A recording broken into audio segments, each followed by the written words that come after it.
జమ్మూ కాశ్మీర్లోని నౌగాం పోలీస్ స్టేషన్లో భారీ పేలుడు సంభవించింది. ఈ ఘటనలో మృతుల సంఖ్య 9కి చేరింది.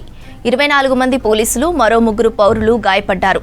ఈ పేలుడు ఒక ప్రధాన ఉగ్రవాద మాడ్యూల్ను ఛేదించడానికి పేలుడు పదార్థాల శాంపిల్స్ను ఫోరెన్సిక్ ల్యాబ్కు పంపినట్లు పోలీసులు తెలిపారు. ఫోరెన్సిక్ పరీక్ష కోసం ఫరీదాబాద్ నుండి పేలుడు పదార్థాలు తెప్పించామన్నారు. వాటిని పరిశీలిస్తుండగా ఘటన జరిగింది.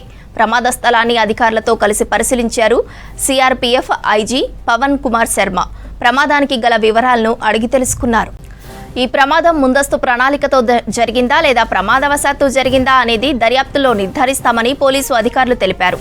ఈ పేలుడు టెర్రర్ మాడ్యూల్ను ఛేదించడానికి దారితీసిన అదే సంఘటనల చైన్తో ముడిపడి ఉందని వివరించారు.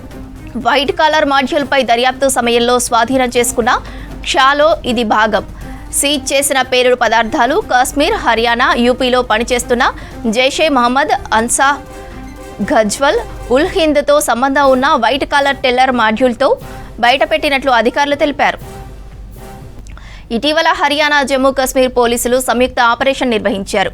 ఫరీదాబాద్లోని ఓ ఇంట్లో సోదాలు నిర్వహించి అక్కడ 2900 కిలోల అమోనియం నైట్రేట్ సహా పలు పేలుడు పదార్థాలు స్వాధీనం చేసుకున్నారు. వాటిని నౌగాం పోలీస్ స్టేషన్కు తరలించారు. ఆ పేలుడు పదార్థాల నుంచి నమూనాలను తీస్తుండగా విస్ఫోటనం జరిగి అధికారులు చెప్పారు. పేలుడుకు గల కారణాలపై అధికారులు దర్యాప్తు చేపట్టారు. జమ్మూ కాశ్మీర్లోని నౌగాం పోలీస్ స్టేషన్లో భారీ పేలుడు సంభవించింది. ఈ ఘటనలో మృతుల సంఖ్య 9కి చేరింది. 24 మంది పోలీసులు, మరో 3 పౌరులు గాయపడ్డారు. ఈ పేలుడు ఒక ప్రధాన ఉగ్రవాద మాడ్యూల్ను ఛేదించడానికి పేలుడు పదార్థాల శాంపిల్స్ను ఫోరెన్సిక్ ల్యాబ్కు పంపినట్లు పోలీసులు తెలిపారు. ఫోరెన్సిక్ పరీక్ష కోసం ఫరీదాబాద్ నుండి పేలుడు పదార్థాలు తెప్పించామన్నారు. వాటిని పరిశీలిస్తుండగా ఘటన జరిగింది. ప్రమాద స్థలాన్ని అధికారులతో కలిసి పరిశీలించారు సిఆర్పీఎఫ్ ఐజీ పవన్ కుమార్ శర్మ. ప్రమాదానికి గల వివరాలను అడిగి తెలుసుకున్నారు. ఈ ప్రమాదం ముందస్తు ప్రణాళికతో జరిగిందా లేదా ప్రమాదవశాత్తు జరిగిందా అనేది దర్యాప్తులో నిర్ధారిస్తామని పోలీసు అధికారులు తెలిపారు.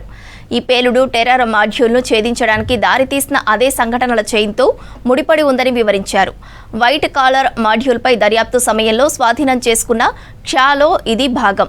సీజ్ చేసిన పేలుడు పదార్థాలు కాశ్మీర్, హర్యానా, యూపీలో పనిచేస్తున్న జైషే మహమ్మద్, అన్సా ఘజ్వల్, ఉల్ హింద్తో సంబంధం ఉన్న వైట్ కాలర్ టెర్రర్ మాడ్యూల్ను బయటపెట్టినట్లు అధికారులు తెలిపారు.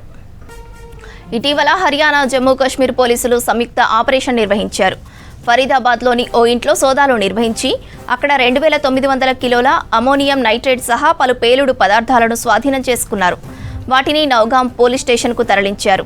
ఆ పేలుడు పదార్థాల నుంచి నమూనాలను తీస్తుండగా విస్ఫోటనం జరిగిందని అధికారులు చెప్పారు. పేలుడుకు గల కారణాలపై అధికారులు దర్యాప్తు చేపట్టారు.